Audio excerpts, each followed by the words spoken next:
अच्छा उसमें ये अच्छा नेक्स्ट अगर आप वेट कर लें क्योंकि ये इंपॉर्टेंट टॉपिक है तो I think it's better to wait for Faisal to come back क्योंकि आगे के जो अच्छा इसमें ये होता है कि इन्होंने बेसिकली ये आर्किटेक्ट बताया है कुबरनेटी का।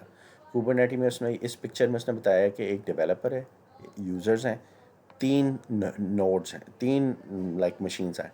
एक मास्टर नोड है येलो वाली और दो वर्कर नोड है, इसमें लिखा हुआ है वर्कर नोड। ठीक है, मास्टर नोड में बेसिकली चार चीज़ें होती हैं। एक होती है एपीआई सर्वर, एक कंट्रोलर, एक स्केजुअल और एक ई टी सी डी कहते हैं। लेकिन बेसिकली वो यही होता है कि ये चार चीज़ें होती हैं तो वो मास्टर बनता है। और पॉड में एक क्यूबलेट कमांड होती है, क्यूबलेट CLI होता है। इसके अलावा उसके अंदर जो CLI के अंदर पॉड के अंदर एक डॉकर की कंटेनर रन टाइम होता है, नेटवर्क प्रॉक्सी होती है और उसके अलावा उसमें एडिशनल DNS UIs वगैरह होते हैं। तो ये चीज़ होती है, ये ऊपर से डिफ़ाइन करेंगे तो आपको बहुत क्लियर हो जाएगा। अगर आपको यहीं तक रखना है तो ठीक है।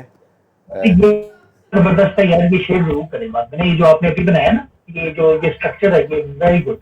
ये मास्टर नोड में क्या चीजें हैं, उसके बाद इसमें क्या है, वर्कर हाँ में, ये वेरी गुड। हाँ ये यार डाटा जहाँ भी आपने शेयर करना था, ठीक है, मैं कर दूंगा। वो बेसिकली हम वहीं आ रहे थे कि उसमें उन्होंने डिफ़ाइन किया कि भाई एक मास्टर नोड में क्या क्या चीज़ें इंपॉर्टेंट होती हैं और वर्कर चीज़ में क्या क्या चीज़ें होती हैं। अगर आपको मैं आगे चलेंगे तो आपको समझ में आ भी जाएगा। ये सर ने एक एक कंटेनर के ऊपर जो पॉड के ऊपर एक कंटेनर चलता है, कंटेनर डॉकर का हो या जिसका भी हो, तो उसको कहते हैं कंटेनर रन टाइम।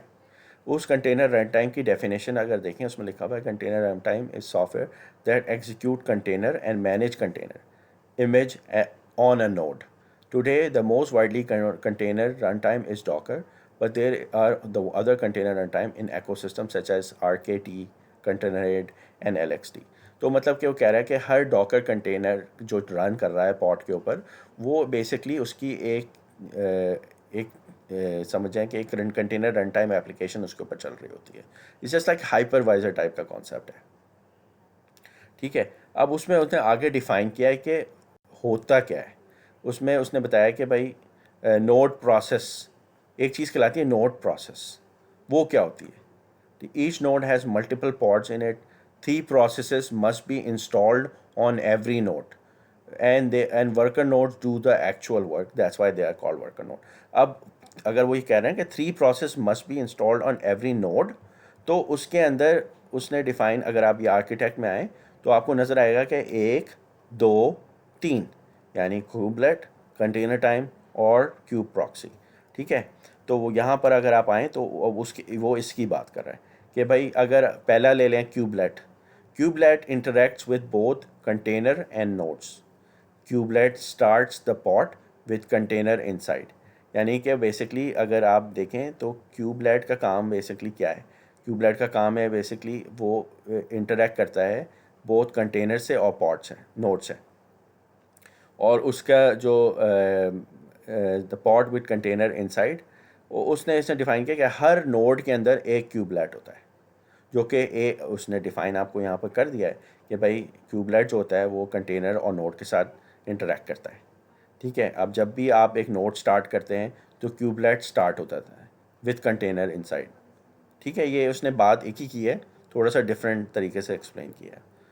अब आप अगर तो आपने मालूम जी पूछें। क्यूब सीटीएल चल रहा है ना, मैं यहाँ पे एक चीज पूछना भी चाहूंगा और ऐड भी करना चाहूंगा। जो क्यूब सीटीएल है ना, क्यूबलेट के अंदर, यानी क्यूबलेट आप अगर आपका एक्टिवेट है तो इसको मैं क्यूब सीटीएल क्यूबलेट के साथ मेरे ख्याल से कॉन्टेक्ट करता है।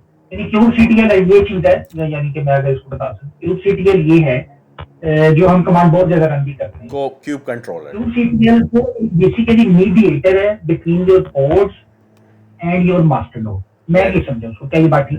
बात ठीक है, इंटरफेस ही है मेरे ख्याल से, और इंटरफेस। वो किसके अंदर चल रहा होता है? तो ट्यूबलाइट के अंदर चल रहा होता है, ट्यूबलाइट ही उसको चला रहा होता ठीक है, बिल्कुल सही कह रहे हैं।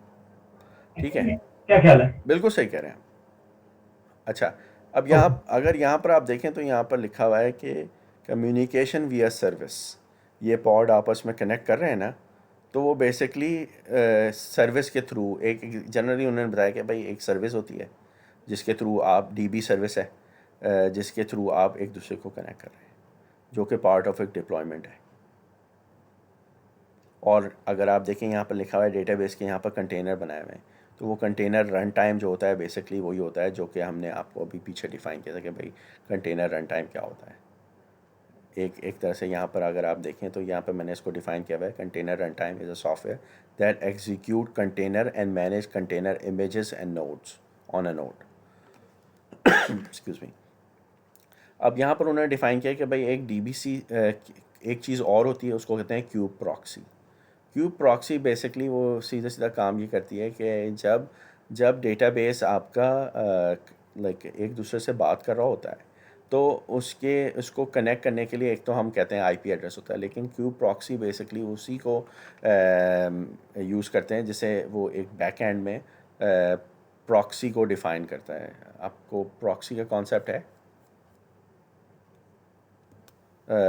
network communication to your pod from network inside और आउटसाइड ऑफ द क्लस्टर।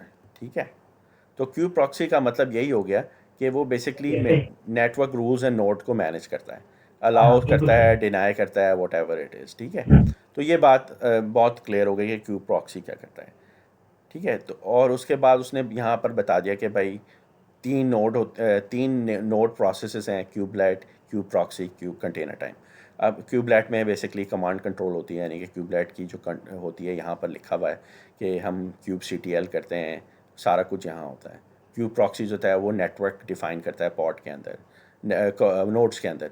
और रन टाइम होता है बेसिकली एक हमने ऑलरेडी डिफ़ाइन कर दिया कि रन टाइम जो होती है एक ऐप रन टाइम सॉफ्टवेयर होता है that execute container and manage container images. ठीक है, तो उसने बोला कि भाई अब नेक्स्ट उसने बोला कि so how do you interact with the cluster, how to schedule a pod, how to monitor a pod, how to reschedule restart a pod और जस्ट अ नोड। तो वो किस तरह करते हैं, एक सवाल है। तो उसने बोला कि भाई ये सब चीज़ें करने के लिए क्या करेंगे, भाई नोड तो सेपरेट है। तो उसने बोला कि उसके लिए आप मास्टर नोड करेंगे, जो कि managing process are done by master node. कि भाई हर प्रोसेस को मैनेज करने के लिए भाई आप जब हुक्म देते हैं तो बाकी लोग जाके काम करते हैं, जो काम करने वाले होते हैं, तो वो वर्कर नोड होते हैं। तो आप जो होते हैं वो मास्टर नोड होते हैं। तो वो बेसिकली ये सब चीज़ें हैं कि भाई किस तरह आपने एक स्केड्यूल करना है पॉड को, क्या मॉनिटर करना है, क्या स्टार्ट करना है, क्या डिलीट करना है, वो आप करते हैं मास्टर पॉड से। माधुरी अब इसमें ये जई भाई ने को बताना है कि नोड को कैसे हम एक दफा डीसी करके तो नोड को दोबारा से कैसे हम कनेक्ट कर सकते हैं, ये बात होगी ना या नो हो चुकी है, मेरी बात नहीं हुई है। नोड को डिस्कनेक्ट करके कनेक्ट करें। ना सॉरी, चलिए इस तरह आप समझने के नोड को नए नोड को ज्वाइन करना हो, इतना की चीज अभी तक नहीं समझा मेरे को, क्या क्या नोड है नोड को ज्वाइन करने का अभी तक नहीं दोबारा है, ज्वाइन अभी करना तक अभी तक हो। नहीं, अभी तक हमने डिफाइन नहीं किया और मुझे पता भी नहीं इसका, पता अभी आगे अच्छा आएगा। ठीक है, तो यानी कि ज्वाइन करना होता है तो जो है ना, तो वो कैसे क्लासेस के अंदर ज्वाइन ठीक है, करेंगे, ये वैसे नहीं किया। नहीं अभी नहीं किया हमने हमने सिर्फ अभी क्लस्टर को रेप्लिकेट करना सीखा है, सिर्फ वो आगे आएगा। अच्छा, अगर हमने वो पीछे वाली नोड के प्रोसेस की अगर हम एग्जांपल देखें तो उसमें उसने बताया कि भाई 3 चीज़ें होनी चाहिए। ठीक है, इसी तरह हमारे मास्टर नोड में 4 चीज़ें होनी चाहिए, API server, controller, schedule, and ECD. ECD is actually the brain, controller is the one that controls, schedule is the one schedules, API is the interaction between customer and the request. तो वो मैं आपको आगे चल के define करता हूँ master process में। ठीक है, मास्टर प्रोसेस में ये होता है कि सिंपल 4 प्रोसेस ज़रूरी होते हैं टू रन मास्टर नोड। हर मास्टर नोड में अगर 10 मास्टर नोड होंगे तो 10 मास्टर नोड में 4 प्रोसेसेस रन कर रहे होंगे, जो कि वो एक होता है API server. API server is runs on master node. API server का काम क्या होता है, बेसिकली अगर क्लाइंट रिक्वेस्ट करता है या क्वेरी करता है तो पहले API सर्वर को हिट करता है। API सर्वर जो होता है वो क्लस्टर गेटवे होता है, act as a gate keeper for the authentication, यानी कि जब आप एक्सेस करने की कोशिश कर रहे हैं तो आपको एक अलाउ और डिनाई का आपको देता है कि भाई आप आपको अलाउ करता हूँ, आप आगे जाकर के इन्फॉर्मेशन क्यूरी कर सकते हैं। तो जैसे ये एग्जांपल है, इसमें लिखा हुआ है कि एक क्लाइंट है, उसने एक रिक्वेस्ट भेजी, तो उसने जब रिक्वेस्ट भेजी तो वो API सर्वर को हिट करेगी। API सर्वर यानी कि मास्टर सर्वर को हिट करेगी। वो जो है वेरीफाई करेगा, यस, या वैलिडेट करेगा कि हाँ you are okay to get in. If you are not then वो डिनाई कर देगा, तो ये आप कनेक्ट नहीं कर सकते। बट जब आप ओके होंगे तो वो वैलिडेट करके आपको वो आपको बोल देगा हाँ अंदर आप आ सकते हैं, आपको जो प्रोसेस रन करना है आप रन करें, अगर आपको पॉड को कनेक्ट करना है तो आप पॉड को कनेक्ट कर लें। ठीक है, वो काम होता है आपका API गेटवे का। ठीक है, नेक्स्ट होता है scheduler. Scheduler as it says, scheduler just decides on which node new pod should be created. यानी कि जब आपने एक नई स्केजुअल रिक्वेस्ट भेजी API गेटवे को, API गेटवे ने उसको स्केजुलर के पास भेज दिया कि हाँ तुम ऑथराइज हो, तुम स्केजुलर के पास जाओ, वो तुम्हें बताएगा कि तुमने किस तरह पॉड को या पॉड को किस नोड पर किस तरह डालना है। तो वो बताएगा where to put the pod. अब स्केजुलर जो है ना वो डिसाइड करेगा कि यार देखो नोड 1 पे 30% वेट है, लाइक वॉल्यूम रश है, और 60% नोड 2 पे वो है, तो वो बोलेगा यार 30 पे जो है वो कम है, तो मैं सारी जो रिक्वेस्ट है वो 30 पे भेज देता हूँ ताकि वो बैलेंस कर ले। तो वो स्केजुलर का काम है, वो डिसाइड करता है कि भाई किस तरह होता है। ठीक है, ये बात समझ में आ रही है? Do you guys understand?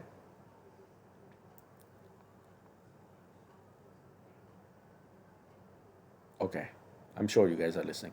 तो होता है कि scheduler will decide whether node 1 to be picked or node 2 be picked based out of whatever the usage is, or whatever it is, define भी कर सकते हैं। अच्छा, अगली चीज़ आती है, उसको कहते हैं कंट्रोल मैनेजर। कंट्रोल मैनेजर जो होता है बेसिकली वो ये करता है कि स्केजुलर कंट्रोल मैनेजर स्केजुलर को कॉन्टेक्ट करता है। स्केजुलर जो है वो क्यूबलाइट के थ्रू नोड को detect cluster state and changes. Control manager बताते हैं कि भाई एक पॉड डिलीट हो गया है या नया पॉड क्रिएट हो गया है, तो वो बेसिकली कंट्रोल मैनेजर के थ्रू होता है कि वो स्टेट ऑफ द पॉड और स्टेट ऑफ द कंटेनर देखता है और वो अपडेट करता रहता है।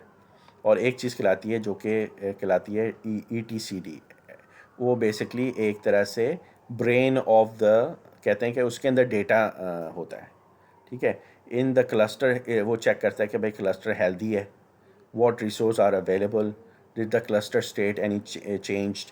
तो it's kind of brain of central, इसको क्लस्टर ब्रेन कहते हैं। इसकी जो की वैल्यू होती है वो उसमें ये एक स्टोर करता है कि भाई यू नो ये लाइक क्लस्टर की इंफॉर्मेशन है। It's like a central CPU समझ जाएं आप ऑफ दैट नोड, उसको आप कहते हैं।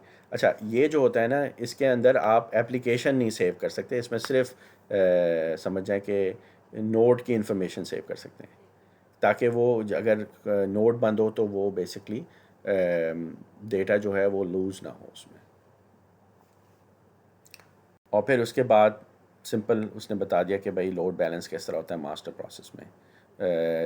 कनेक्ट करें, API server is a load balanced distributed storage across all master node. यानी कि ये ETCD जो है आपस में कनेक्टेड होती हैं कि भाई कौन सी नोड है किस तरह है। अब उसने ये एक सिंपल एग्जांपल दे दिया कि भाई अगर आप यहाँ पर देखें, ये शुरू में बात भी हो रही थी, जैसे कहा कि अगर 2 नोड लगे हुए हैं तो उसमें लेस रिसोर्स इस्तेमाल हो रही है। उसमें लेस रिसोर्स का मतलब है CPU RAM स्टोरेज, और मोर रिसोर्सेज ज़्यादातर इस्तेमाल होती है वर्कर नोड पे।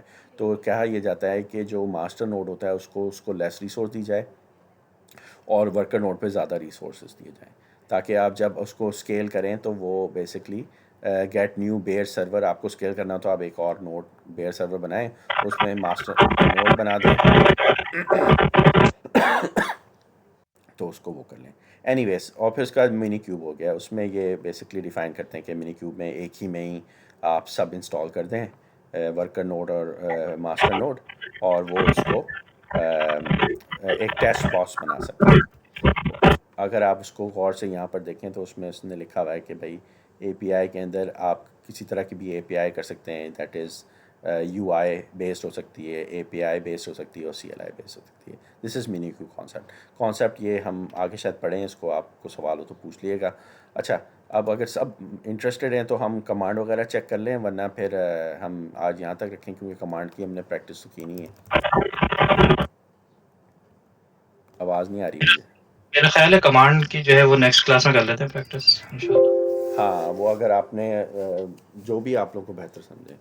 मैंने खुद करी थी, तो मैं टेंट और जो नेगोशिएट की कमांड थी वहीं तक कर सका, उसके आगे मुझसे हाँ, टेंट तक तो मैंने भी किया, बाकियों ने पूछ लें बाकियों से, एहसन और जैन और सफदर अगर हैं आप लोग तो। ये भी नहीं पता कौन कौन इस वक्त। जैन तो जा चुके हैं, एहसन है और सफदर गायब हो चुके हैं। ठीक है, मेरे ख्याल में सारे ही चले गए। तो हम वैसे तो कर चुके हैं ऑलरेडी क्लास लेंगे में। इंशाल्लाह नेक्स्ट क्लास। ओके चलें, ठीक है फिर इंशाल्लाह। ओके, फिर बात होती है। अल्लाह हाफिज़। ओके इंशाल्लाह। अस्सलाम वालेकुम।